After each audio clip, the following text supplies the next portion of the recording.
మీరు వచ్చిన ప్రియమైన దేవుని పిల్లలందరికీ మరి ఒకసారి హృదయపూర్వక వందనాలు తెలియజేసుకుంటున్నాను. గ్రంథంలో నుంచి ఈ దినాన మనం బాప్తిస్మిచ్చి యోహాను గురించినటువంటి పాఠము నేర్చుకుందాం. బాప్తిస్మిచ్చి యోహాను యొక్క జీవితము మనకేమైనా పాఠాన్ని నేర్పుద్దా?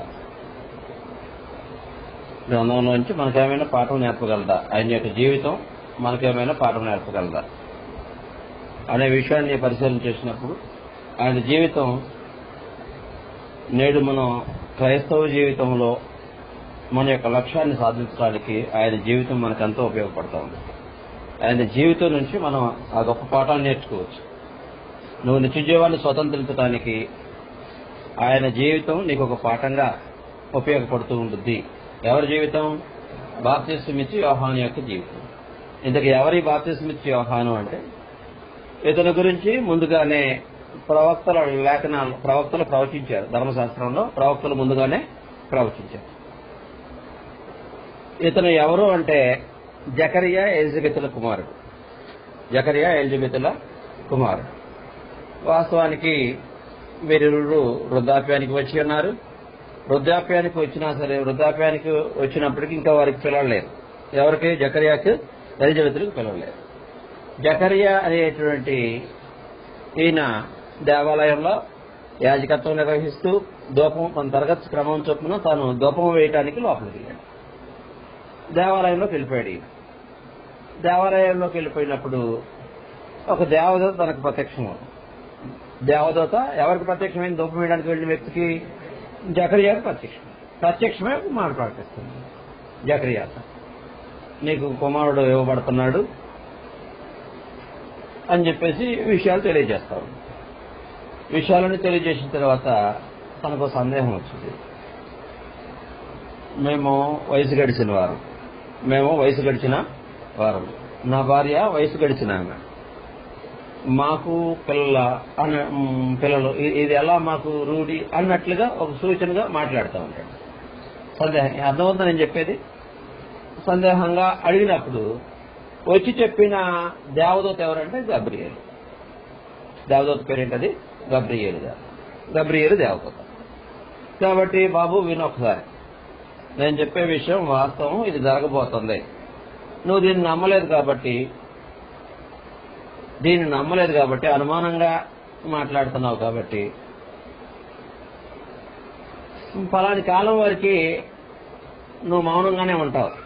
ఏ కాలం వరకు? ఆ కుమారుడు జన్మించి ఆ కుమారుడికి పేరు పెట్టే కాలం వరకు నువ్వెలా ఉంటావు? మౌనంగానే ఉంటావు. నోరు తెరవలసిన పరిస్థితి కూడా ఉండదు అని చెప్పేసింది దేవుడు. అంటే ఏమంటే తన నోట్లోంచి మాటలేక వాగిపోతాయి. ఇక మోగవాళ్ళలాగా ఉండాల్సిన పరిస్థితి వచ్చేసింది. అంటే మాట రాదు ఆయనకి. అర్థమైందా? మా నాలుక పని చేయదు మాట్లాడటానికి. ఆ చేతలోకి వెళ్ళిపోతారు. ఈయనలో దేవాలయం నుంచి బయటకు వచ్చేటప్పటికి లోపల ఉన్నోళ్ళు ఏంటబ్బా, జకరియా ఎప్పుడో వెళ్ళాడు ఇంకా రాలేదేంటబ్బా ఎదురు చూస్తా ఉన్నారు బయట ఉన్నోళ్ళు, దేవాలయం బయట ఉన్నోళ్ళు. లోపలికి వెళ్ళి బయటకు వచ్చిన ఆయన లేటుగా వచ్చాడు. ఏంటంటే నోట్లో నుంచి మాట్లాడట్లా అన్ని సైగలే చేస్తున్నాడు. ఎవరైనా? జకరియా. కాబట్టి ఒక కాలం గడిచేటప్పటికి వారి కుమారుడు అనుగ్రహించబడటం. ఆ కుమారుడే ఎవరంటే బాప్తిస్మిచ్చు యోహాను.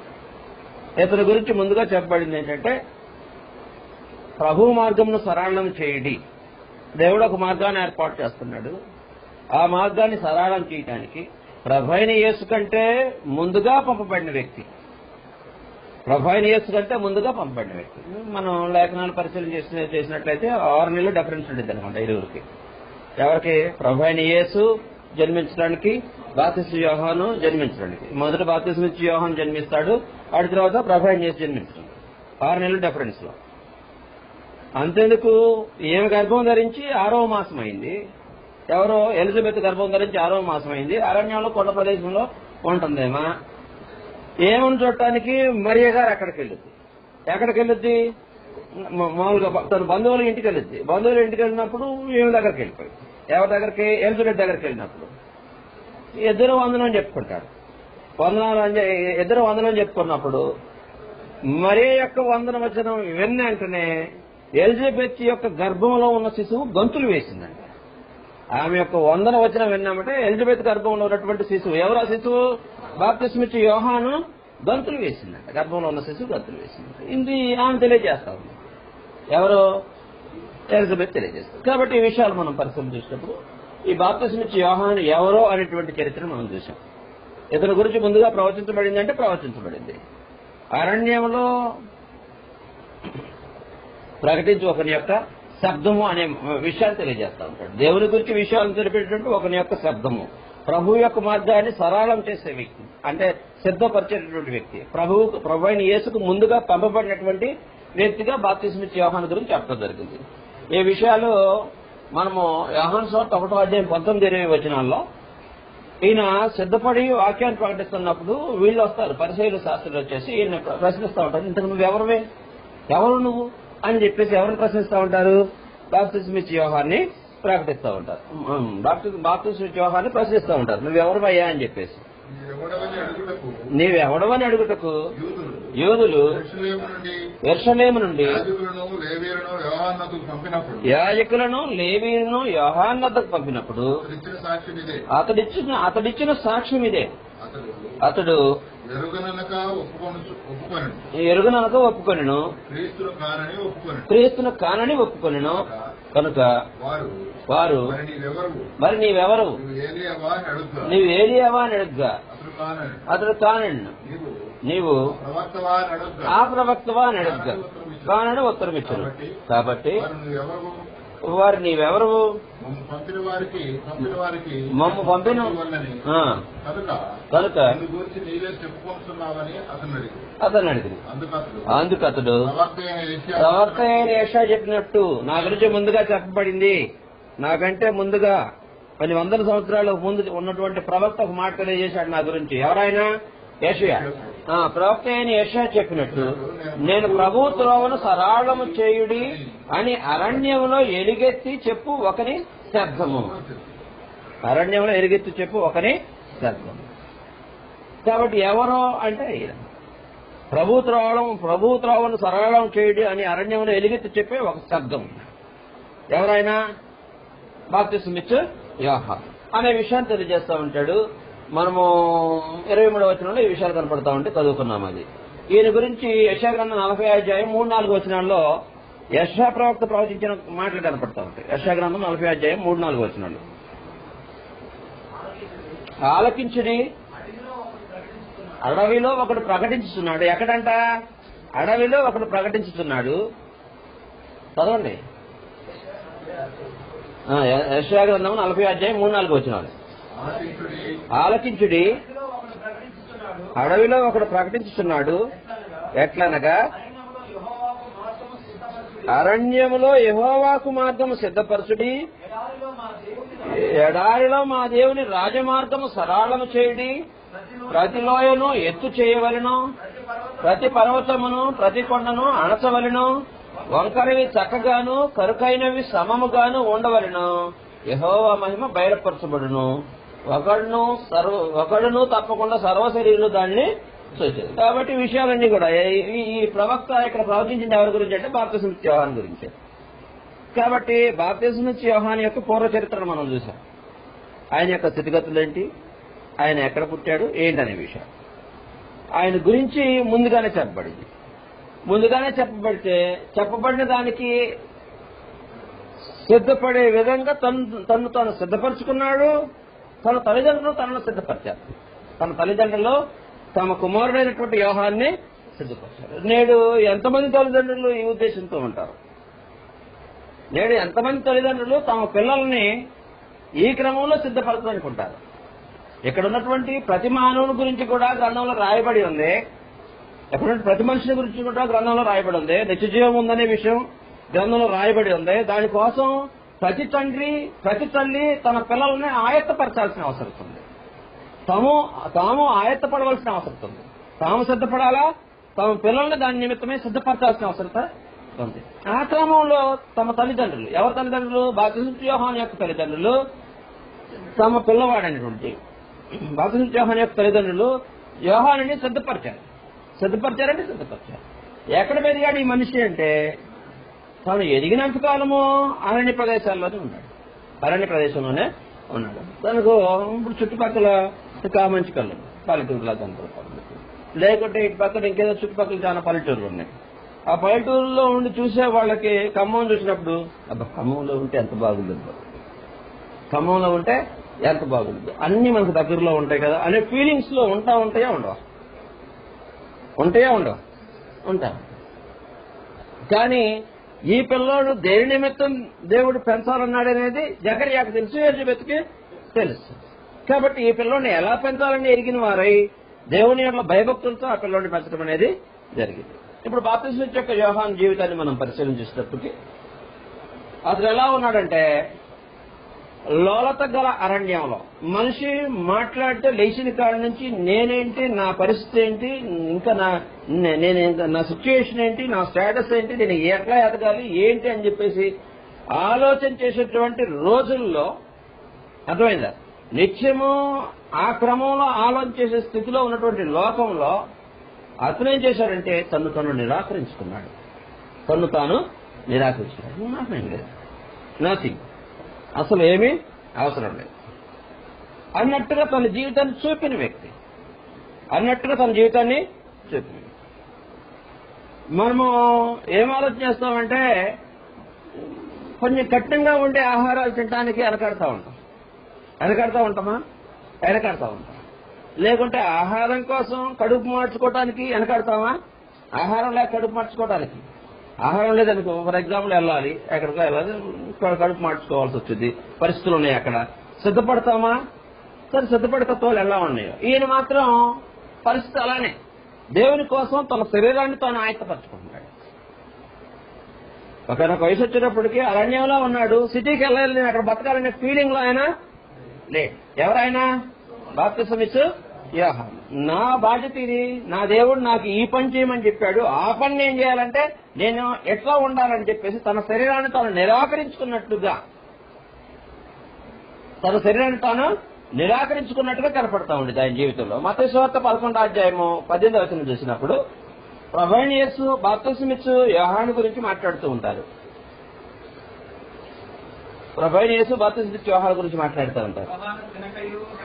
యోహాను తినకయు త్రాగకయు అంటే తిన్నాడంట, బాగా కడుపు నిండా భోజనం చేశాడా?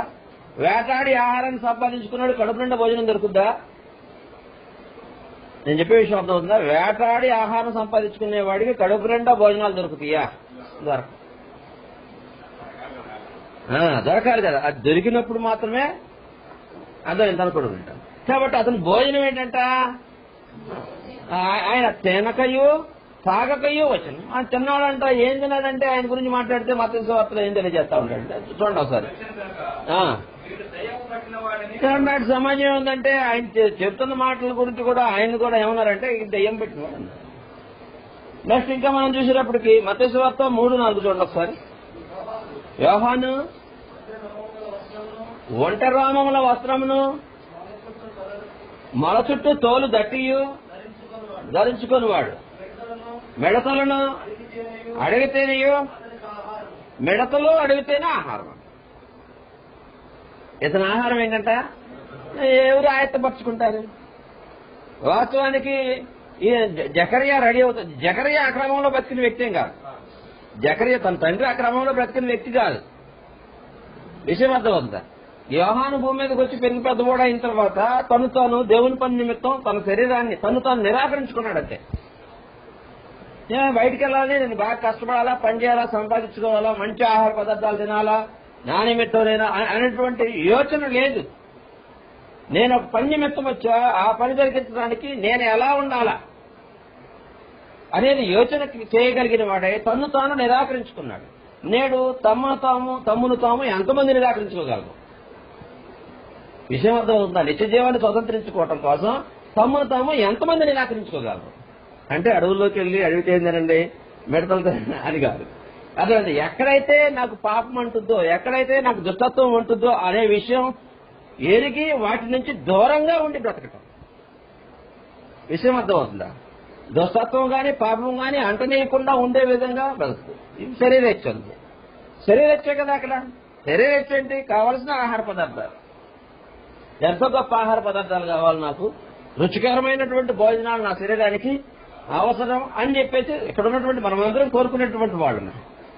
కానీ ఈయనేం చేశాడంటే వాటి వల్ల నాకు నష్టం చేకూరే పరిస్థితులు ఉన్నాయి కాబట్టి నన్ను నేను నిరాకరించుకుంటా, నేను దేవుడి పనిచేయడం నన్ను నేను నిరాకరించుకుంటా అని చెప్పేసి సిద్ధపడిన వ్యక్తి. ఎవరైనా బాప్తిస్మం ఇచ్చాడు. నువ్వు ఏం ధరించాడంట మనిషి? తింటం ఏం తిన్నాడంట? అడిగితేనేయో మిడతలో ఆయన ఆహారం అంట. రెండవ భాగం ఆయన ధరించిన వస్త్రాలు ఏంటంట? నాజూకైన వస్త్రాలు ధరించలే మనిషి. నాజూకైన వస్త్రాలు ధరించే వాళ్ళు ఉన్నారా ఆ రోజుల్లో? ఉన్నారా? నాజూకైన వస్త్రాలు ధరించే వాళ్ళు ఉన్నారు. కొంచెం కొన్ని కిలోమీటర్ల ముందుకెళ్తే ఆ సిటీస్ లో యెరూషలేం పట్టణం కనపడతా ఉండేది కళ్ళకు కట్టినట్టు. మంచి మంచి వస్త్రాలు ధరించేటువంటి వాళ్ళు కనపడతా ఉంటారు. అర్థమైందా? గొప్ప గొప్ప వస్త్రాలు ధరించే వాళ్ళు ఉంటారు. కానీ ఈ మనిషి ఏమనుకున్నాడు? అర్థమైందా? తన శరీరాన్ని తాను చంపేసుకుంటున్నాడు. చూశారా? చంపేసుకుంటున్నాడా? ఆ లక్షణాలు కనపడుతున్నాయి బాప్తిస్మం ఇచ్చే యోహానులో. తన శరీరాన్ని తను చంపుకుంటున్నాడా? శరీర కోరికలను వాటిని చంపుకుంటున్నాడా? చంపుకునేటువంటి గొప్ప లక్షణాలు ఎవరిలో ఉన్నాయంటే బాప్తిస్మం ఇచ్చే యోహానులో. నేడు దేవుని నిమిత్తం నిన్ను నిరాకరించుకోగలవా? లోలత గల అరణ్యంలో ఎప్పుడూ శరీరేచ్ఛల వైపు లోకేచ్ఛల వైపు చూసి ఓలలాడిపోయేటటువంటి అరణ్యంలో అటు దిశగా యోచన చేయకుండా తను తాను నిరాకరించుకుని తను తాను కష్టపెట్టుకుంటూ దేవుని పని జరిగించడానికి బ్రతికిన బ్రతికి ఎవరి దగ్గర గమనించవచ్చు? బాప్తిస్మం ఇచ్చే యోహాను జీవితంలో గమనించవచ్చు. ఒంటి రోమం వస్త్రం అంటారు. ఒంటి రోమంలో వస్త్రము, మొల చుట్టూ తోలు దట్టి, మన చుట్టూ తోలు దట్టి ఈ కట్టుకొని మనిషి జీవితాన్ని కొనసాగిస్తున్నాడు. తను తాను ఎంతగా నిరాకరించుకున్నాడు. నేడు క్రైస్తవుడైన నీవు సహా ఎక్కడైతే పాపము నిన్ను లాగడానికి స్కోప్స్ ఉన్నాయో, ఎక్కడైతే నువ్వు తప్పిదోలో పట్టడానికి అవకాశం ఉందో వాటి నుంచి దూరంగా ఉండడానికి నిన్ను నువ్వు ఎంత నిరాకరించుకోగలవు? నిన్ను నువ్వు ఎంతగా నిరాకరించుకోగలవు? నేను చెప్పే విషయం అర్థమవుతుందా? బానిసలుగా అమ్మబడ్డారు. ఏ దేశానికి? బబులోను దేశానికి. బానిసలుగా చెరపట్టబడ్డారు దానియేలు, షడ్రకు, మెషకు, అబేద్నెగో. బానిసలుగా చెరపట్టబడినటువంటి ఈ వ్యక్తులు రాజుగారు ఏం చేశాడంటే వీళ్ళకి రాజభోజనం పెట్టన్నాడు. రాజభోజనం పెట్టాడు కన్నాడు. రాజభోజనం అంటే రకరకాలైన ఆహార పదార్థాలు ఉంటాయి. వాస్తవానికి అప్పటికి చెరకమ్మబడిన వాళ్ళు మంచి ఆహార పదార్థాలు దొరికితే వదిలిపెట్టేవాళ్ళు కాదు. చెరకమ్మబడిన వాడికి మంచి ఆహార పదార్థాలు దొరికితే వదిలిపెట్టడం. అప్పుడు ఇంటి మంచి భోజనమా? రాజభోజనం దొరకదు చెరకెళ్ళిన వాడికి. అర్థమైందా? మీరు విలాప వాక్యాలు చదివితే డబ్బులు ఇచ్చి నీళ్లు కొనుక్కోవాల్సిన పరిస్థితి వచ్చింది అంటారు. అర్థమైంది? మా దేశంలో అయితే మాకు పుష్కలంగా ఉండేవి, మేము స్వతంత్రం. అక్కడ ఇక్కడికి చెరకొచ్చిన తర్వాత బబులోను దేశానికి వచ్చినాక డబ్బులు ఇచ్చి నీళ్లు కొనుక్కోవాల్సిన పరిస్థితి వచ్చిందని. మరి వీళ్ళకి దానియేలు, షడ్రకు, మెషకు, అబేద్నెగోలకి ఏమన్నాడు రాజు? రాజభోజనం తినండి ఆయన, వాళ్ళకి రాజభోజనం పెట్టండి. ఈ రాజభోజనం తింటే మేమేమన్నా మా శరీరాలు ఏమన్నా అపవిత్రమైపోతాయేమో. వాళ్ళు పెట్టే భోజనాలు రకరకాల పదార్థాలు ఉంటాయి. దేవుడు తినొద్దని చెప్పిన పదార్థాలు ఉంటాయి. వద్దని చెప్పేసి దేవుడి నిమిత్తం తమ్మును తాము నిరాకరించుకున్నాం. తమ్మును తాము అపవిత్రపరచుకోకుండా అవసరమైతే త్యాగ లక్షణం, అది ఒక త్యాగ లక్షణం. బాప్తిస్మం ఇచ్చే యోహానులో ఇది గమనించవచ్చా? మనం గమనించవచ్చు. కాబట్టి నేడు క్రైస్తవులైన మనం కూడా యోచన చేయాల్సిన అవసరతలు ఉన్నాయి.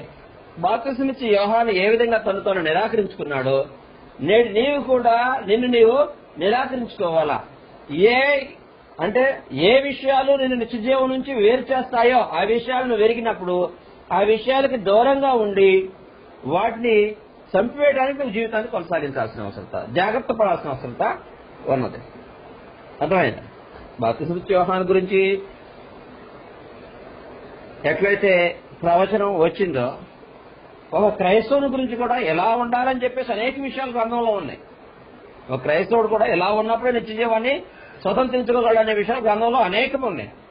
నీవు ఎంతగా నిరాకరించుకోగలవు? నీ శరీరేచ్ఛల నుంచి అంత నిరాకరించుకోగలవు? నీ శరీరేచ్ఛలను ఎంతగా త్యజించగలవు? లోకేచ్ఛలను ఎంతగా త్యజించగలవు? ఈ చిన్న విషయం చాలు మనల్ని ఈడ్చుకొని పోవటానికి. పెద్ద పెద్ద విషయాలు అవసరం లేదు, చిన్న విషయాలు చాలు మనల్ని ఈడ్చుకొని పోవటానికి. చిన్న విషయాలు చాలదా? పెద్ద పెద్ద విషయాలు అయితే మేము చాలా స్ట్రాంగ్ అని అంటారా? చిన్న విషయాలు చాలు, చిన్న విషయాలు చాలు మనల్ని ఈడ్చుకొని పోవటానికి.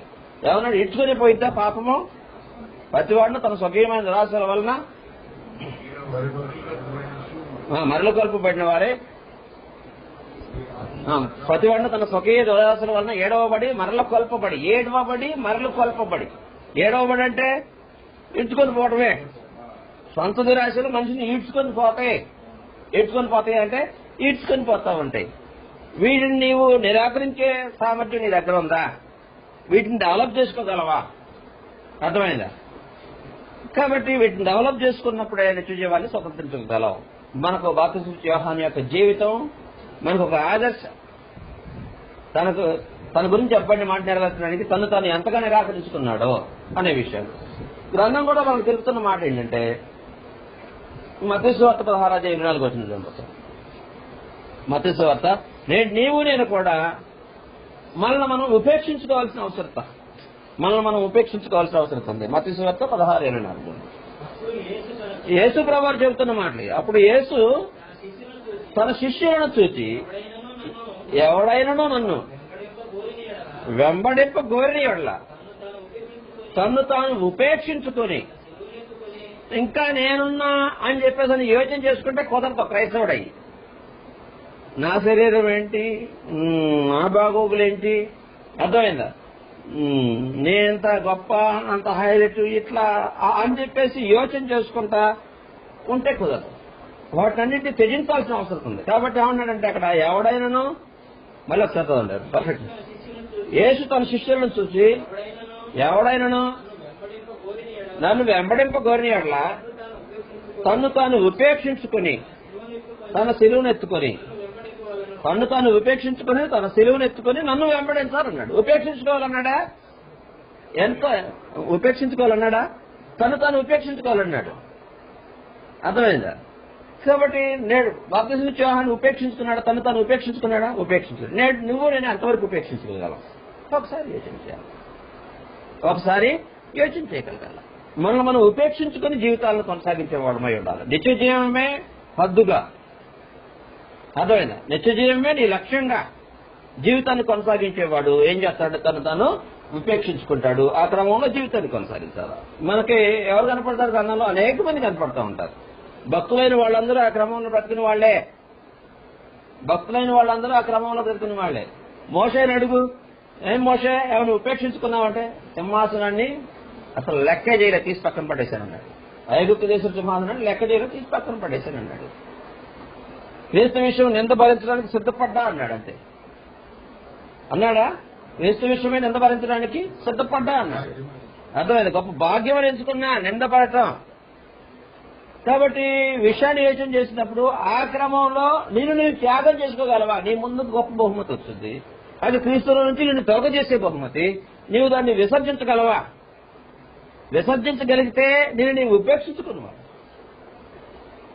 విసర్జించుకోలేకపోతే నా కోసం ఇది కావాలి అని చెప్పేసి యోచన చేసి అర్థమైంది. అవసరమైతే క్రీస్తులోంచి తొలగిపోతా, నాకు మాత్రం ఇది కావాలి అని సౌలులాగా యోచన చేసేవాళ్ళు మేము. సౌలు ఎలా యోచన చేశాడు? ఇశ్రాయేలు మొదటి రాజు మొత్తాన్ని అసం చేసినామంటే దేవుని ఆజ్ఞను చక్కగా పాటించాడు. కానీ బలమైన వాటిని అన్నింటినీ కూడా శ్రేష్టమైన వాటిని బలమైన వాటిని తోలుకొని వచ్చి లోపల పెట్టేస్తాను. ఏంటంటే నీ దేవునికి బలి ఇవ్వటానికి అన్నాడు. ఉపేక్షించుకున్నాడో తనంటే తను ఉపేక్షించు. కాబట్టి దేవుని వద్దకు వచ్చే వాళ్ళు తమ్మును తాము ఉపేక్షించుకోవాల్సినటువంటి అవసరం ఉంది. అంటే అపోస్తలుడైన పౌలు దీని గురించి చక్కగా తెలియజేస్తా ఉంటాడు. గలతీయులకు రాసిన పత్రిక 6వ అధ్యాయంలో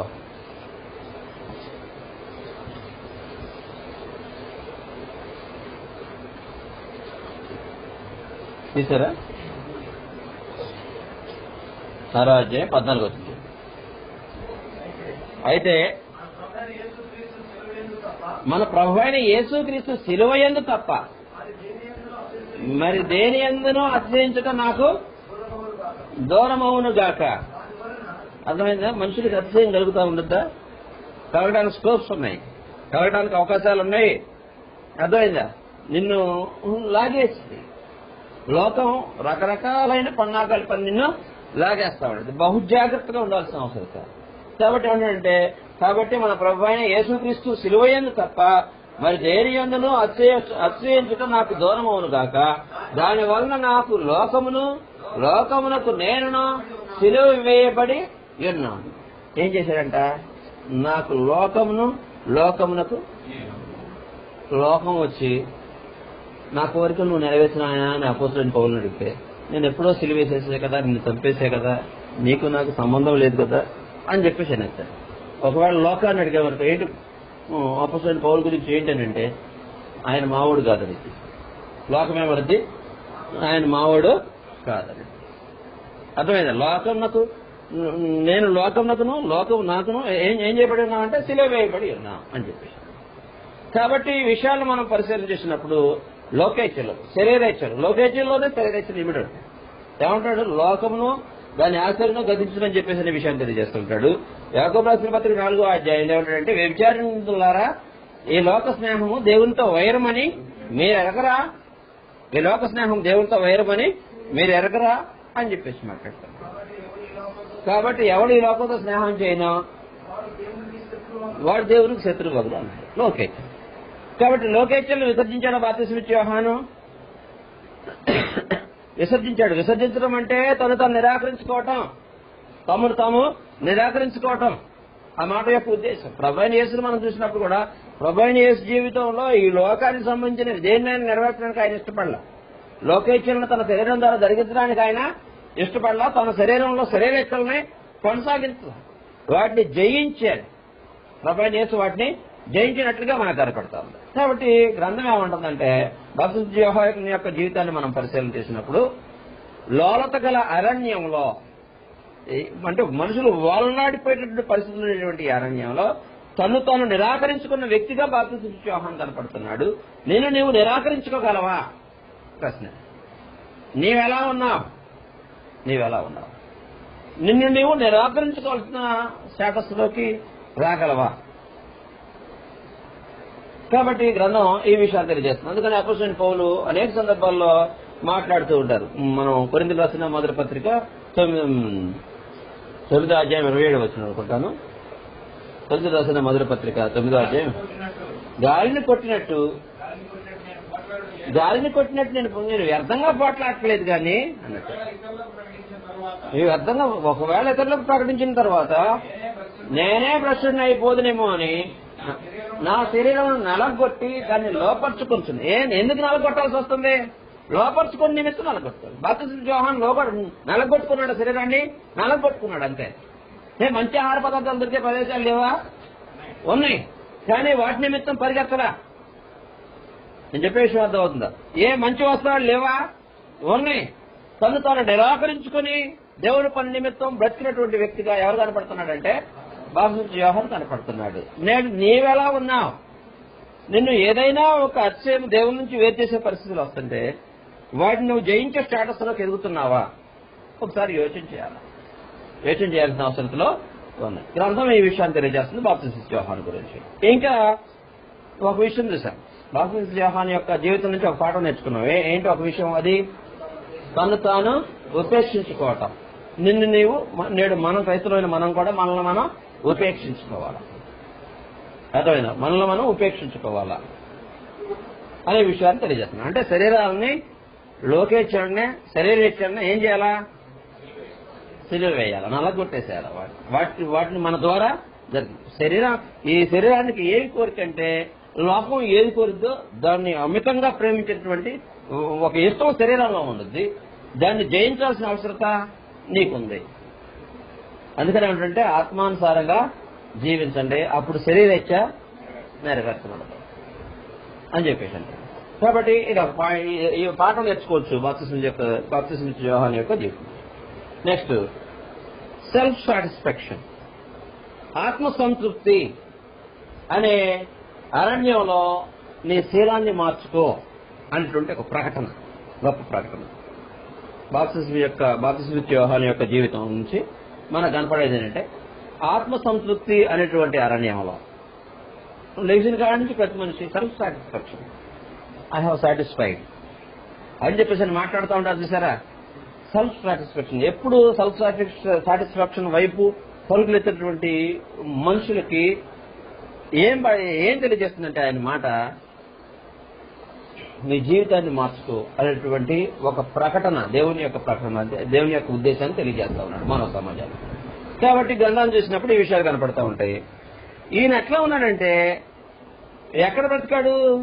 అరణ్యంలో. చూడండి ఒకసారి ఎక్కడ బ్రతికాడు అనే విషయం కూడా కనపడుతూ ఉంటుంది. లూకాసు వార్త 3వ అధ్యాయము 80వ వచనం అనుకుంటాను. 1వ అధ్యాయం.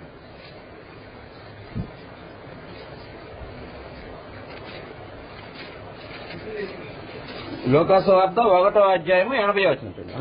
శిశువు ఎదిగి ఆత్మయందు బలము పొంది ఇశ్రాయేలులకు ప్రత్యక్షమకు దినము వరకు అరణ్యములో నుండెను. ఎక్కడ పెరిగాడంట? అరణ్యంలోనే పెరిగాడంట. అర్థమైందా? ఇశ్రాయేలుకు ప్రత్యక్షమయ్యే దినం వరకు ఎక్కడ పెరిగాడంట? అరణ్యంలోనే పెరిగాడు. అర్థమైందా? యోర్దాను నదీ తీర ప్రాంతాల్లో ప్రకటన చేస్తా ఉన్నాడు మనిషి. అరణ్యంలోనే ఎదిగాడు అనే విషయం మనకు కనపడతా ఉంది. ఎవరైనా బాప్తిస్మిచ్చు యోహాను. ఇంకా చూసినప్పుడు 3వ అధ్యాయము 2వ వచనం చూడండి. ఇతను ఎలా ఉంటాడంటే 3వ అధ్యాయం 2వ వచనం.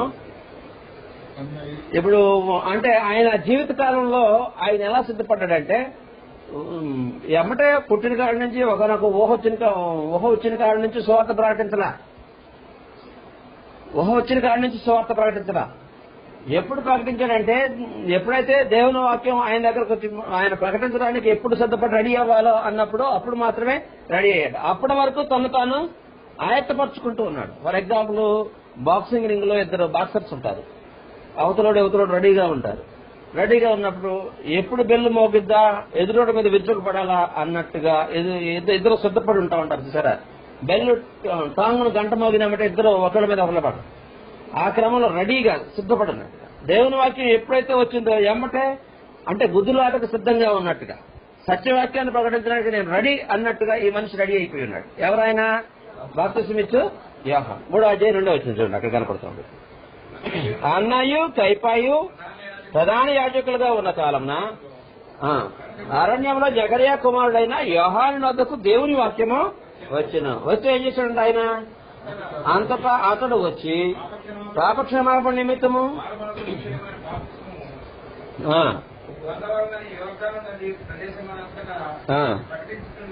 ప్రకటించుచుండెను. ప్రభు మార్గమును సిద్ధపరచుడి, ఆయన త్రోవను సరళం చేయండి. కాబట్టి చదువుకుని లేఖన భాగం ఇదంతా కూడా. కాబట్టి ఈ విషయాలు ఆయన ప్రకటిస్తూ ఉన్నాడు. కాబట్టి సిద్ధపడినాడంటే రెడీగా ఉన్నాడు. వచ్చింది విషయాలను తెలియజేయడానికి వెళ్లిపోయిన వ్యక్తి ఎవరంటే బాప్తిస్మిచ్చు యోహాను. నేడు మనలో ఎంతమంది ఇక్కడ శ్రద్ధగా ఉన్నాం? ఆ క్రమంలో యాజకత్వం పొందినటువంటి ప్రతి ఒక్కళ్ళు కూడా తమ యాజక ధర్మాన్ని నిర్వర్తించాలి. అర్థమైందా? యాజకుడుగా నువ్వు పిలువబడ్డావు. యాజకుడమైన నీవు నీ యాజక ధర్మాన్ని నువ్వు నిర్వర్తించాలి. అవునా? యాజకత్వం అని చెప్పేసి అందరం తెలియజేస్తుంది. ఇప్పుడు మనకు కూడా తెలియజేశాడు ఆ మాటనే. ఏమని? మరియు మీరు చీకట్లో ఉండే ఆశ్చర్యకరమైన తన వెలుగులని మిమ్మల్ని పిలిచిన వాడి యొక్క గుణాత్మను ప్రచురం చేయ నిమిత్తము మనకు అండర్లైన్ చేసుకోవాల్సిన పాయింట్ అది. ప్రచురం చేయ నిమిత్తము అని చెప్పేసి అనమాట. ప్రచురం చేయ నిమిత్తం. ఏం ప్రచురం చేస్తున్నాం? ఎంతమంది ప్రచురం చేస్తున్నాం? ఆయన దగ్గరకు మాట వచ్చిందంట. ఆయన అప్పటికి రెడీ అయిపోయి ఉన్నాడు. ఎప్పుడైతే నువ్వు రెడీ అవ్వు వెళ్ళు అని చెప్పేసి అన్నాడో సిద్ధపడిపోయి ప్రకటన చేస్తా ఉన్నాడు. నేడు నీ యొద్దకే నా యొద్దకే సత్యవాక్యం వచ్చింది. వచ్చినప్పుడు మనం ఎంతమంది సిద్ధపడి ఉన్నాం ప్రకటించడానికి? నాకు సమయం లేదు, లేకపోతే నేను అందుట్లో బిజీ ఇందుట్లో బిజీ అంటే ఏం చేయట్లా? నిన్ను నీవు నిరాకరించుకోవట్లా.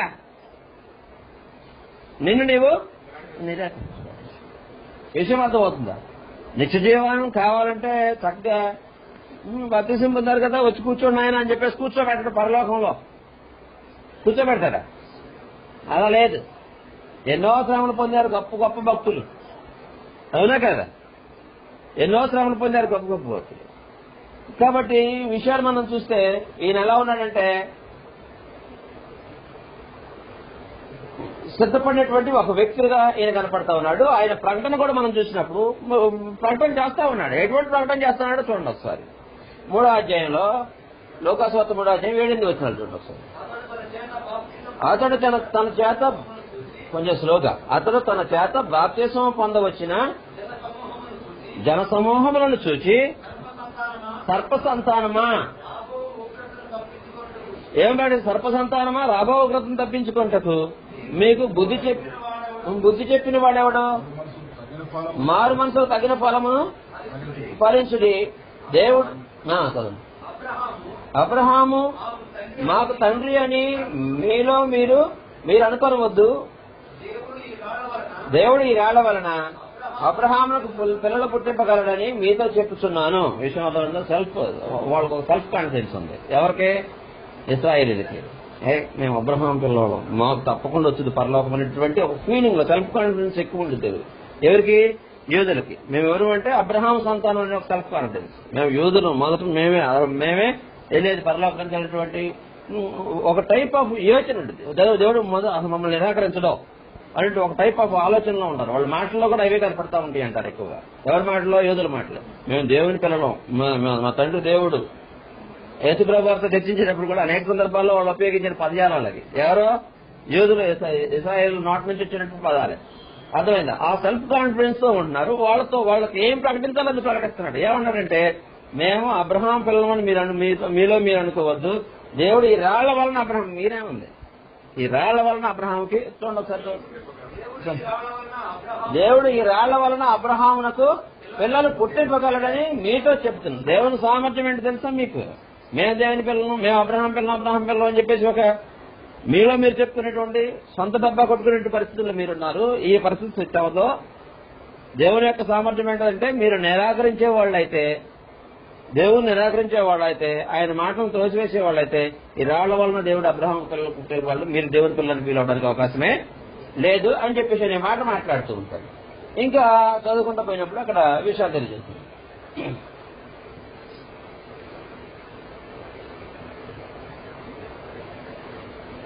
కాబట్టి తాము యూదులైన గర్వపడే ఒక లక్షణం వాళ్ళలో ఉంటా ఉంటుంది. ఇది మీకు లోకాసువార్త 3వ అధ్యాయం 8వ వచనంలో కనపడుతూ ఉంటుంది.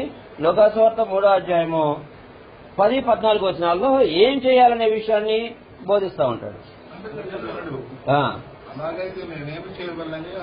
అందుకు జనులు అలాగైతే మేమేమి చేయవలనని అతను అడగ్గా అతడు ప్రకటన చేస్తున్నాడు. చూడండి ఒకసారి అతని బోధ ఎలా ఉందో. ఎవరి బోధ? బాప్తిస్మమిచ్చే యోహాను యొక్క బోధ. చదవండి ఒకసారి. అతడు 2 అంగీలు గలవాడు, ఏమీ లేని వానికి ఇవ్వాలను, ఆహారం గలవాడు. అలా ఆహారం లేని వానికి ఇవ్వాలంటే అలాగే చేయాలంటే అర్థం 2 అంగీలు ఉన్నవాడు ఏమీ లేని వాడికి ఇవ్వాలి, ఆహారం కలిగిన వాడు అలాగే లేని వానికి పెట్టగలిగినటువంటి విధంగా ఉండాల. విషయం అర్థమవుతుందా? ఎవరు పోయింది? ఎవరు చెప్తున్నారు ఈ మాటలు? బాప్తిస్మం యోహాను ప్రకటిస్తున్నాడు. వస్తున్న పరిశీలితో శాస్త్రులతో సిద్ధపడినట్టు సుంకరులను బాప్తిస్మం పొందవచ్చి బోధకుడా అతన్ని అడుగ్గా అతడు సుంకరులతో చెబుతున్నాడు. ఎవరికి సంబంధించిన బోధ ఎవరికి చేస్తున్నాడు? యూదులకు సంబంధించిన బోధ యూదులకు చేస్తున్నాడు. వాళ్ళలోనే సుంకరులు అనే వాళ్ళు ఉన్నారు. సుంకరులు చెబుతుంటే సుంకరులతో ఏం చేయాలి? మీకు నిర్ణయింపబడిన దానికంటే ఎక్కువ తీసుకుని వద్దని. తీసుకుంటారా? ట్యాక్స్ ఆఫీసర్స్ తీసుకుంటారా? జక్కయ్య అన్నాడు. ఏమన్నాడు? ఎవరి వద్ద నేను అన్యాయంగా ఏమైనా పుచ్చుకుంటే ఇంతలో ఎక్స్ట్రా ఇస్తా అని చెప్పేసి అన్నాడా? అంటే పుచ్చుకుంటారనే కదా అని అర్థం. పుచ్చుకుంటారు. కాబట్టి విషయాల్లో మనం పరిశీలన చేసేటప్పుడు వీళ్ళతో ఇది తెలియజేశాడు. సంకల్పం చేయాల్సిన బోధ సంకల్పం మీకు నిర్ణయించిన దానికంటే ఎక్కువ మీరు తీసుకోవద్దు అన్నాడు. సైనికులకు చెప్పాల్సిన బోధ సైనికులకు తెలియజేస్తున్నాడు. చూడండి ఒకసారి. మేమేమి చేయవలనని అతన్ని అడిగింది. అందుకు అతడు ఎవరిని బాధ పెట్టకయు ఎవరి మీదను అపనింద వేయకయు మీ జీతములతో తృప్తి పొంది ఉండుడని వారితో చెప్పాడు. వాళ్ళకి కావాల్సిన బోధ చేశాడా? చేశాడు. కాబట్టి ఈ విషయాలను మనం పరిశీలన చేసేటప్పుడు సిద్ధపడినటువంటి వ్యక్తి యొక్క బోధ 2 అంగీలు గలవాడు, ఒకటే పొరుగువాడికి వెళ్ళాడు. ఆహారం తనకు సమృద్ధి కలిగిన వాడు లేనివాడికి పెట్టాలని చెప్పేసి అన్నాడు. ఇది బాప్తిస్మమిచ్చే యోహాను యొక్క బోధ. దేవుడు కూడా మానవ జాతి నుంచి కోరుకునేది ఇదే. మానవ జాతి నుంచి కోరుకునేటువంటిది ఇదే. నెక్స్ట్ ఇంకా సైనికులతో సుంకరులతో ఏమని చెప్పాడంటే, మీకు ఎంత నిర్ణయింపబడిందో అంతే తీసుకోండి, దానికి మించి మీరు తీసుకోవద్దు, రూల్ను అధిగమించవద్దు అని చెప్పేసి అన్నాడు. చట్టాన్ని అధిగమించొద్దు అన్నాడు. నెక్స్ట్ ఇంకోసారికి 14 వచనం చూసినప్పుడు సైనికులకి ఏం తెలియజేశాడు? అందుకు అతడు ఎవరిని బాధ పెట్టకయో ఎవరి మీదనో అపనింద వేయకయో మీ జీతాలతో తృప్తి పొందడం చాలా అంతకు మించి మీరేమి కూడా ఆశించొద్దు అని చెప్పేసి అనే మాట మాట్లాడాడు. విషయం అర్థమవుతుందా? కాబట్టి తన బోధ ఎలా ఉందంటే ఈ క్రమంలో ఉందనే విషయాన్ని తెలియజేస్తా ఉంటాడు. 3వ అధ్యాయం 18వ వచనం చూడండి ఒకసారి. ఇదిగాక అతను ఇంకనూ చాలా సంగతులు చెప్పి బాప్తిసం యోహాను ఏం చేశాడంటే ఇదిగాక అతను ఇంకనూ చాలా సంగతులు చెప్పి ప్రజలను హెచ్చరించచ్చు వారికి సువార్త ప్రకటించుండెను. చాలు, వారికి సువార్త ప్రకటించండి. ఇంకా అనేక సంగతులతో ప్రజల్ని హెచ్చరించినటువంటి వ్యక్తిగా బాప్తిసం యోహాను. నేడు దేవుడు నేను ఎలా ఉన్నా అనేది బాప్తిసం యోహాను జీవితాన్ని చూసుకుంటున్నాం. ఆయన జీవితం నుంచి మనం నేర్చుకునే పాఠం మనల్ని మనం ఏం చేయాలా? నిరాకరించుకోవాలా. నాకేంటి అనే యోచన తీసి పక్కన పెట్టాలా. నాకేంటి అనే యోచన తీసి పక్కన పెట్టాలా. అర్థమైంది? దేవునిపై ఆధారపడాలా. నెక్స్ట్ 2వ పాయింట్ ఏంటంటే బాప్తిసం యోహాను దేవుని యొక్క వాక్యాన్ని ప్రకటించడానికి సిద్ధపడిన వ్యక్తిగా తన జీవితాన్ని చూపించినట్టుగా కనపడతా ఉన్నాడు. నేడు నీవు నేను ఎలా ఉన్నాం? ఆ ప్రకటనలో ప్రకటన చేసేవారిగా ఉన్నామా లేకుంటే నేర్చుకున్న దాన్ని దాచుకునే వారిగా ఉన్నామా? ఎవడైనానో దీపం వెలిగించి కొంచెం కింద పెడతాడా? వెలిగింపబడిన దీపం ఎవడు కింద పెట్టడు. కింద ఉన్నదాన్ని తీసి ఇక్కడ పెట్టేస్తారు, లేకపోతే ఇక్కడ పెట్టేస్తారు. ఎక్కడ ఎక్కువ ఎత్తుందో అక్కడ పెట్టేస్తారు. కాబట్టి వెలిగింపబడిన వ్యక్తి మరుగుగా ఉండడు. మరుగ్గా కనపడుకోకుండా ఎక్కడెక్కడ అర్థమైందా? వెలిగించడానికి ఇతరులను వెలిగించడానికి ప్రయత్నం చేస్తూ ఉంటాడు. ఆ క్రమంలో మనం కూడా ఉండాలి. బాప్తిసం యోహాను జనులు అందరూ కనపడే విధంగానే వచ్చేసాడు బయటికి. అందరికి బయటకు వచ్చేసి బహిరంగంగా ప్రకటన చేస్తా ఉన్నాడు. నేనే ఎలా ఉన్నామనేది యోచన చేయాల్సిన అవసరత ఉన్నది. నెక్స్ట్ 3వ పాయింట్ గా గ్రంథాన్ని చూసేటప్పుడు బాప్తిసం యోహాను జీవితం చూడండి. ఇతను వచ్చేసరికి నిర్మోహమాటమైనటువంటి బోధ. మొహమాట పడేవాడు కాదు బోధం. ఏమన్నాడు? యూదులు వస్తే పరిశీలన శాస్త్రులు వీళ్ళు వచ్చినప్పుడు ఏమన్నాడు? సర్ప సంతానమా, పాము పిల్లలారా. ఎవరు ఒప్పుకుంటారు? ఒప్పుకున్నా ఒప్పుకోకపోయినా వాస్తవం మీరు దుష్ట సంతానం లాగానే ఉన్నారని చెప్పేసినాడు. అంతే. అపవాది యొక్క లక్షణాలను మీలో పుణికిపుచ్చుకుని జీవితాలను కొనసాగిస్తున్నారు కాబట్టి సర్ప సంతానమా, రాబో ఉగ్రత నుంచి తప్పించుకుంటూ మీకు బుద్ధి చెప్పిన వాడు ఎవడో అనే మాటలో మాట్లాడినట్టుగా కనపడతా ఉంటుంది. నిర్మోహమాటంగా బోధ చేసినట్లుగా కనపడతా ఉంటుంది. నేడు ఆ క్రమంలో బోధలు చేస్తే ఎంతమంది యాక్సెప్ట్ చేస్తారు? ఇప్పుడు ఒక వ్యక్తి జీవితాన్ని కొనసాగిస్తున్నాడు. నీలో ఈ తప్పు ఉంది స్వామి, గ్రంథం చెప్తుంది మార్చుకో అని చెప్పేసి అన్నాం అనుకో. సరే సాఫ్ట్ గానే చెప్పాం. నీలో ఈ తప్పు ఉంది మార్చుకో నాయన, గ్రంథం ఎట్లా చెబుతుంది అన్నప్పుడు నాలో తప్ప అని చెప్పేసి నిరాకరించిపోయేవాళ్ళు లేరా? నీ జీవితంలో నువ్వు ఈ తప్పు చేస్తా ఉన్నావు, దీన్ని నువ్వు సరి చేసుకో అని చెప్పేసి తెలియజేస్తే నిరాకరించిపోయేవాళ్ళు లేరా? గ్రంథంలో ఎంతమంది ఉన్నారు? చాలా మంది ఉన్నారు. అలా కాబట్టి ఏది ఎట్లా ఉన్నా కానీ వాస్తవాన్ని ప్రకటించడంలో నిర్మోహమాటంగా ఒక క్రైస్తవుడు ఉండాల్సిన అవసరత ఉన్నది. నెక్స్ట్ అంతేకాకుండా మార్పు చెందించడానికి మనుషుల పట్ల దయగలిగిన వాడే ప్రయత్నించారు సత్యవాక్యాన్ని ప్రకటించడం. ఎఫెసీయులకు రాసిన పత్రిక 4వ అధ్యాయం 15వ వచనంలో మాట తెలియజేస్తూ ఉంటాడు. ఎఫెసీయులకు రాసిన పత్రిక 4వ అధ్యాయం 15వ వచనం. ఎఫెసీయులకు రాసిన పత్రిక 4 చదవండి. ప్రేమ కలిగి సత్యము చెప్పుచు ఏం చెప్పాలి? ప్రేమ కలిగి సత్యము చెప్పుతూ క్రీస్తు వలె ఉండటకు మనం అన్ని విషయములలో ఎదుగుదము అనే విషయం. ప్రేమ కలిగి సత్యం చెప్తూ, సత్యం చెప్తే అంగీకరించేవాళ్ళు ఎంతమంది ఉన్నారు? సత్యం చెప్తే అంగీకరించేవాళ్ళు ఎంతమంది ఉన్నారు?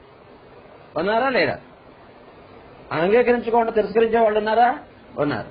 అంగీకరించేవాళ్ళు ఉన్నారు, అంగీకరించకుండా తిరస్కరించే వాళ్ళు కూడా ఉన్నారు. తిరస్కరించే వాళ్ళ సంఖ్య ఎక్కువగా ఉంటుంది. కాబట్టి ప్రేమ కలిగి సత్యం చెప్పుచు క్రీస్తు వలె ఉండుటకు మనం అన్ని విషయాలు బాప్తిసం యోహాను వలె మనం అన్ని విషయములలో ఎదుగుదుము. గలతీ 4:16 తీయండి ఒకసారి.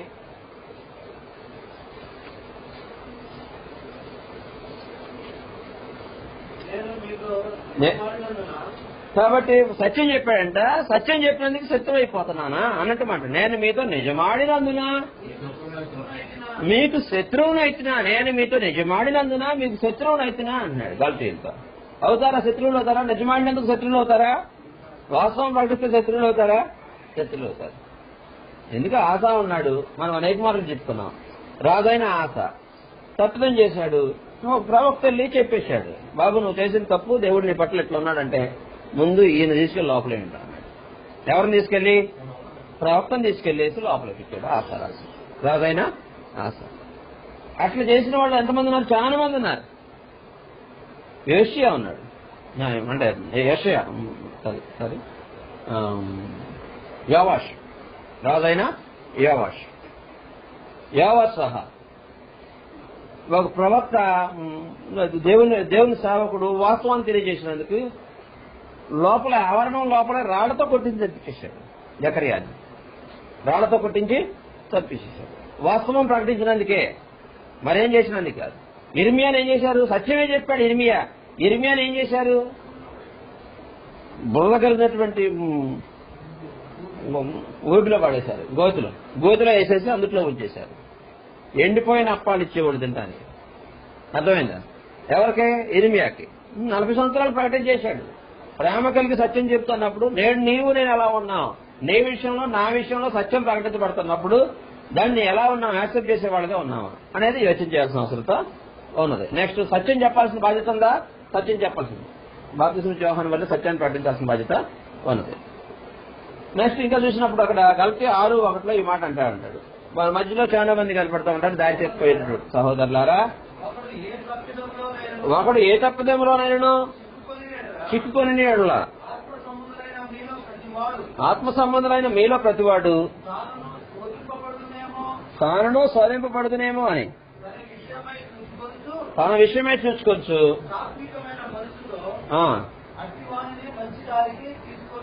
అట్టివాణిని మంచి దారికి తీసుకొని రావాలి అనే మాట. అంటే చెప్పాలంటున్నాడా? దారి తప్పిపోయేవాడికి వాక్యాలు చెప్పాలి, విషయం చెప్పాలన్నాడా? చెప్పాలన్నాడు. నెక్స్ట్ యాకోబు రాసిన పత్రిక 5వ అధ్యాయము 19-20 వచనాలు చూడవచ్చు.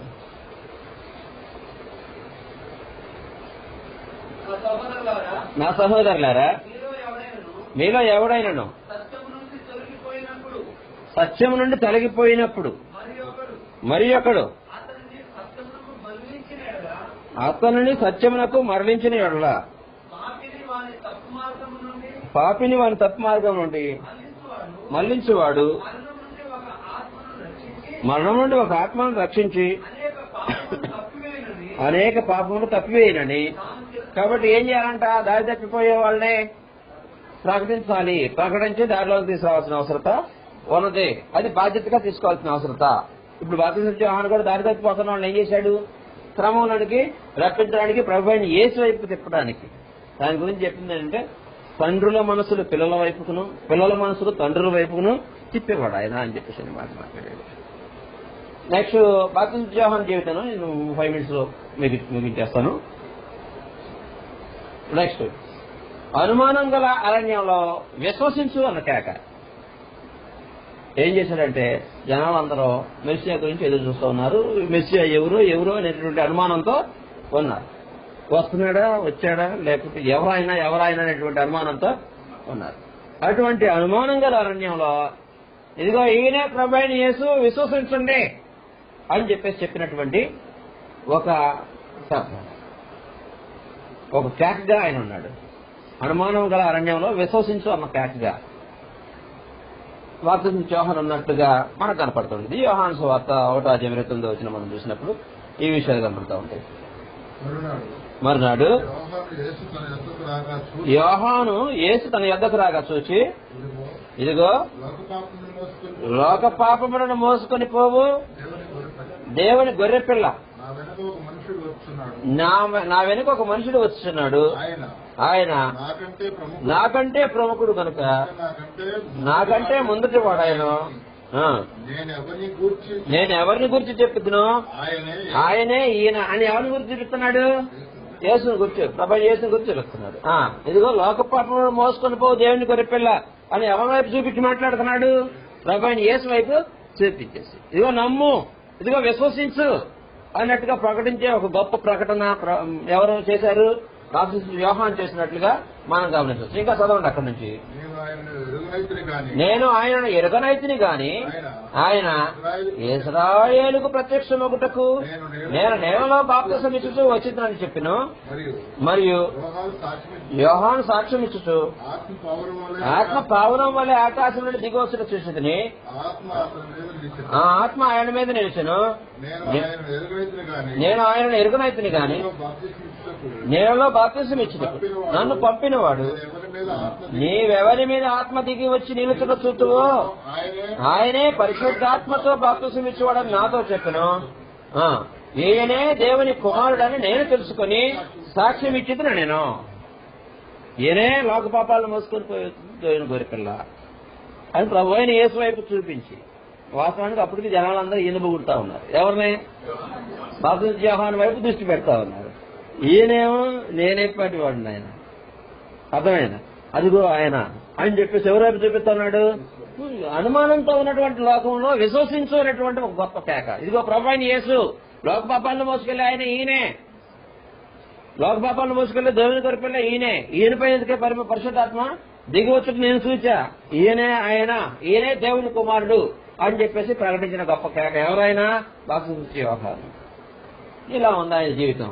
నేడు నీకు కూడా ఈ వార్త తెలుసు. ఎక్కడున్న మనందరికి కూడా ఈ వార్త తెలుసు. ప్రభు అయిన యేసును గురించినటువంటి వార్త తెలుసు. మనం ఎంతవరకు ఆయన వల్లే పనిచేయించగలుగుతున్నాం? ఎవరి వల్లే? బాప్తిసం యోహాను వల్లే. నెక్స్ట్ 4th పాయింట్కి వచ్చేసరికి అహంభావ పరణ్యంలో దేన మనసు కలిగి ఉండు అని వినిపించింది కాకయ్య.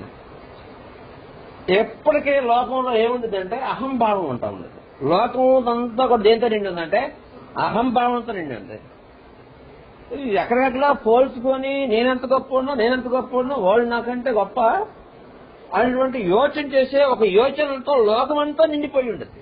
మీరు ఏ ఆఫీసుల్లోకి వెళ్ళైనా వెళ్ళి చూడండి, ఏ స్కూల్లోకి వెళ్ళైనా చూడండి, సమాజంలో ఏ వ్యవస్థ కాడికైనా వెళ్ళి చూడండి, ఏ వ్యవస్థల్లోకైనా వెళ్ళి చూడండి, సమాజం మధ్యలోకి వెళ్ళి చూడండి. ఏం కనపడతా ఉండేది? సమాజంలో ఏం ఎక్కువ కనపడతా ఉండేది? అహంభావం అనేది కనపడతా ఉండేది. అహంభావం అనేది కనపడతా ఉంటే ఈ అహంభావంతో నిండి ఉన్నటువంటి అరణ్యంలో పరిచయులు శాస్త్రులు ఎలా ఉంటారంటే, పరిచయులు ఎలా ఉంటారు? సమాజంలో మేము ఉన్నత వ్యక్తులుగా, ఉన్నత వర్గీయులుగా కనపడాలనే ఉద్దేశంతో పరిచయులు ఉంటా ఉంటారు. ఇటువంటి గొప్ప అహంభావాలతో ఉన్నటువంటి లోకంలో ఇతని జీవితంలో దేన మనసు కలిగిండు అని ప్రకటించేటువంటి ఒక గొప్ప పాఠం నేర్పుతుంది అతని జీవితం. మనకి దేన మనసు కలిగి ఉండు. ఎట్లంటే బాబు ఆయన యేసు రాకముందు బాప్తిసం యోహాను అనేక మందికి బాప్తిసం ఇస్తా ఉన్నాడు. అనేక మంది బాప్తిసం యోహాను దగ్గర బాప్తిసం తీసుకుంటున్నారు. ప్రభు అయిన యేసు బాప్తిసం యోహాను దగ్గర బాప్తిసం తీసుకున్నారు.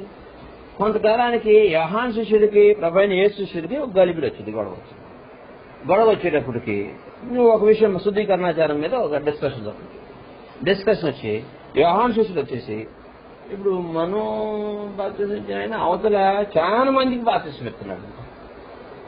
అవతల మనం యువతలు ఇస్తున్నాం, ఇప్పుడు అవతల ఆయన దగ్గరకు చాలా మంది వెళ్తున్నారు. ఎంతమంది జనాలు లేకపోతే మన దగ్గరికే వచ్చేవాళ్ళు, ఇప్పుడు జనాలందరూ ఎక్కడికి వెళ్తున్నారు? ఆయన దగ్గరికి వెళ్తున్నారంట. అన్నమంటే బాప్తిసం యోహాను అహంభావం లగాల ఇదేంటి మన దగ్గరికి వచ్చి ఎక్కడికి పోతున్నారు అని అహంభావం, మనిషిలో అహంభావం లగాలి.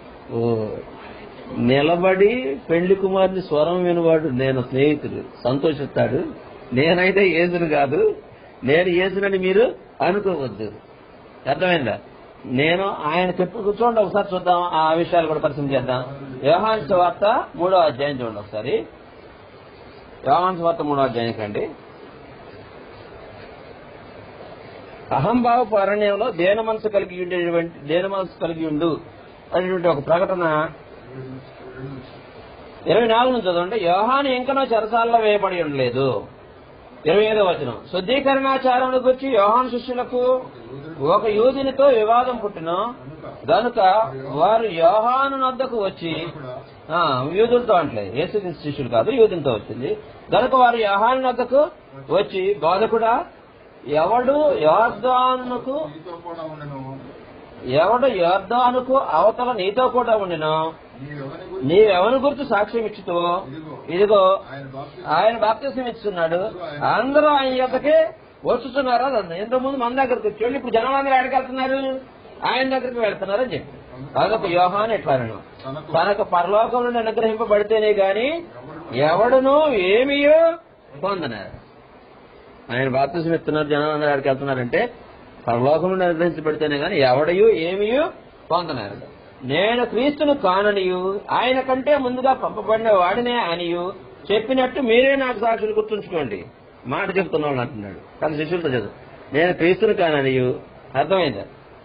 ఆయన కంటే ముందుగా పంపబడిన వాడినే అని చెప్పినట్టు మీరే నాకు సాక్షులు. పెండ్లి కుమార్తె గలవాడు పెండ్లి కుమారుడు. ఎవరైనా పెండ్లి కుమార్తె గలవాడు ఎవరో పెండ్లి కుమార్తె గలవాడు పెండ్లి కుమారుడు. అయితే నిలవబడి పెండ్లి కుమారుని స్వరము వినని స్నేహితుడు ఆ పెండ్లి కుమారుని స్వరము విని మిక్కిలి సంతోషించును. ఈయన సంతోషం పరిపూర్ణమై ఉన్నదని ఆయన హెచ్చవలసి ఉన్నది, నేను తగ్గవలసి ఉన్నది. విషయం అర్థమైందా? ఆయన హెచ్చవలసి ఉన్నది, నేను తగ్గవలసి. అహంభావ పారణ్యంలో దేన మనసు కలిగి బ్రతుకు అని చెప్పేసి ప్రకటిస్తుంది ఆయన యొక్క జీవితం. ఎవరి యొక్క జీవితం? బాప్తిసం ఇచ్చే యోహాను యొక్క జీవితం. మనం చూసినప్పుడు ఈ విషయాలు కనపడతా ఉంటాయి. మనకు కూడా యాకోబు రాసిన పత్రిక 4వ అధ్యాయం 6వ వచనంలో దేవుడు అహంకారులను ఎదిరించి దీనులకు కృప చూపును అనే మాట కనపడతా ఉంటుంది. చూడండి ఒకసారి.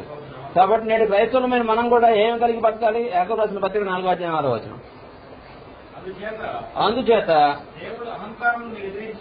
దేవుడు అహంకారాలను ఎదిరించి దీనులకు కృప అనుగ్రహించును అని లేఖనము చెప్పుచున్నది. కాబట్టి అహంకారాలను ఎదిరించి దీనుల కృప. కాబట్టి ఈయన దీనుడైనా దేని మనసు కలిగి బ్రతికినట్లు కనపడుతుందా?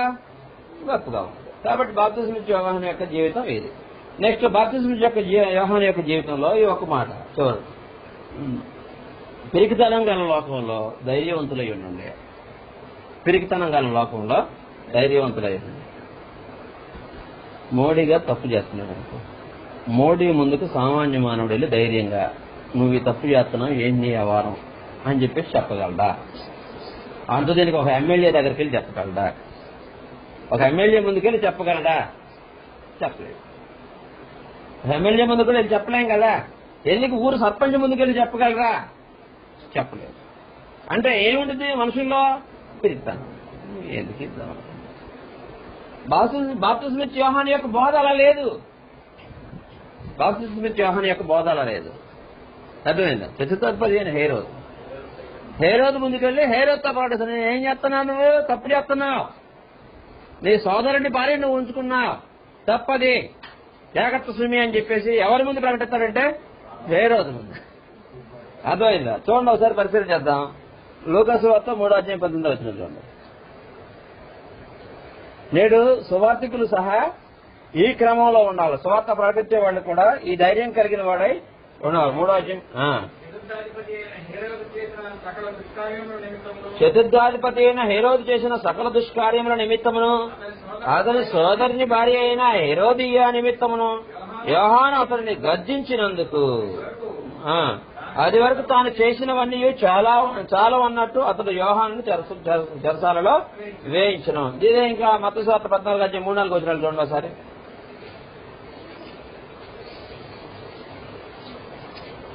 ఏం చేశాడు హేరోదని?